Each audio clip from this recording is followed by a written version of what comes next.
Ito inuturo ko sa iyo, talagang totoong buhay. Hindi naman lang ito masama, nakakasama sir. Hindi na ako kung wala lang akong mga kaibigan ng mga opisyal, eh kulong ako. Kung mahirap yung mga Pasko na silda po, nahirap kayo makulong. Kahit Pasko pulis. na Pero silda ko. kung ngayon yun, ay nakukulong kasi may mga nung araw kung usap pa yung pulis, eh ngayon hindi na uso pulis eh. Tol! Yes, sir. Malakas bukas. Bukas, ang sir. pulis ngayon, sir. Malakas ang pulis ngayon. Malakas. Lagi tama eh. Walang mali. Sa totoo lang. Ako, minsan noon, nung SAP ako eh. Nung SAP ako, pag-retired, nung 5 years, nasign ako nasign ako sa Quezon City ako. Ito mga pulis nung araw, mga alaga nila, mga stats. Totoo yun. Taka ako kasi sa mobile, paparkada rin ako ng ganyan. Kasi kung wala kang numan, isa na yun, tandaan nyo yan. Oh. Pag hindi ka, if you cannot beat them, join them. Kasi mag-iisa ka nun. Sila, grupo yan eh. Oh. So ano ganun.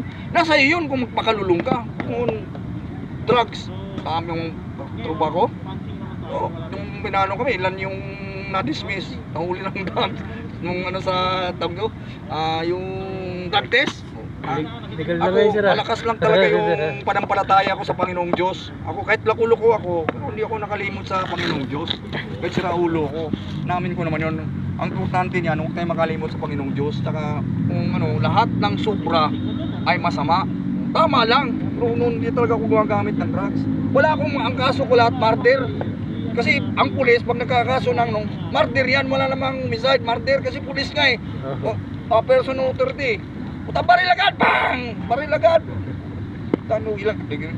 Madami akong kwento sa buhay. Kaya yung dalawang beses ako na-demote.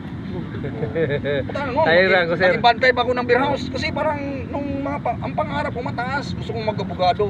Inasign ka nung pera. Totoo yun. Pag nakasign kami ng mobile, pakita mo yung kami, yung mag-checkpoint kami, dalawa lang kami sa Quezon City. Pag nakakuha kami ng drugs niyan, wala, anong gusto mo, kulong? Alis, kuha namin yung drugs. Ang sa totoo lang ha, ayaw maamin ng mga pulis na ang mga pulis nagnanakaw talaga. Bakit? Tanggap ko yan nun. Legal kami, bakit? Naka-uniforme. Naka-uniforme, sir. Ano ba yan sa mga hold-upper? Ngayon nga, sir, wala legal na yung drug test, sir, sa mga polis. Ha? Di ba sabi sa Facebook, sir? Yung drug test ng mga polis, legal na? Hindi. Ano yan? Pictures yata yun ah. Talaga, legal talaga yan. Kaya kasi pag nakita nilang pero karamihan dyan, ang style namin dyan, yung pag mahigpit, may pera na. Pag drug test nun, tapos kinakausap nila yung bantay. May bantay yan eh. Tropa-tropa lang. Oo. Pero ang doon, hindi 500 bigayan doon, 1,000, 3,000, 5,000. O pagkatapos, alam mo sinong ihi? Siya. Siyang ihi.